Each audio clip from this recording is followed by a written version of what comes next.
ఈ కొంచెంలో నమ్మకంగా ఉండాలో వద్దా?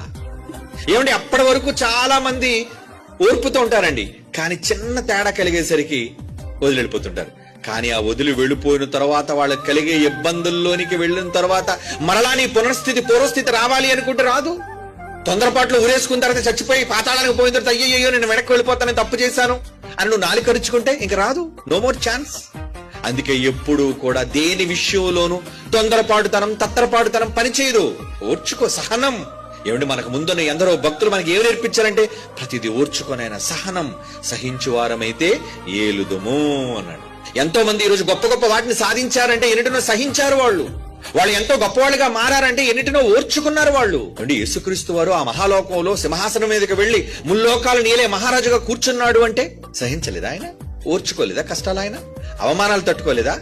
ఏంటండి చిన్న అవమానం, ఆయన కన్నా మించిన అవమానాలు ఏమున్నాయండి? ఆయన పడిన కష్టాలు కన్నా, ఆయన పడిన శరీర సంబంధమైన వేదల కన్నా భూమి మీద మనిషిగా మన అనుభవించే కష్టాలేంటి చెప్పండి? ఎన్ని మాటలు ఆయన అన్నారు, ఎంత అవమానకరంగా ఆయన దూషించారు.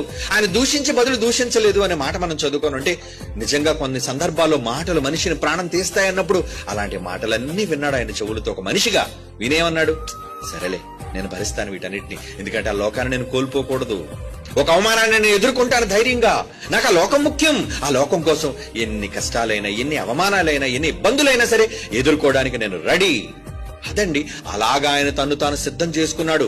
ఈ స్వల్పమైన కాలాన్ని దేవుని కోసం ఇచ్చేసి అధికమైన లోకాన్ని అనుభవించడం కోసం దేవుడు ఏం చేశాడు? ఇబ్బంది పెట్టాడు. తర్వాత ఏమయ్యాడు ఆయన ఒక గొప్ప ఏలికగా సింహాసనం మీద కూర్చున్నాడు. మరి అంత గొప్ప స్థితికి ఆయన వెళ్ళడానికి కారణం భూమి మీద ఆయన పడిన సహనం కాదా, ఓర్పు కాదా? చెప్పండి. మరి ఇవన్నీ ఆయన మనకు మాదిరిగా మనకు చూపించాడు. మరి మనం ఏం చేస్తున్నాం? ఒక మాటను భరించలేకపోతున్నాం, ఒక అవమానాన్ని మనం తట్టుకోలేకపోతున్నాం.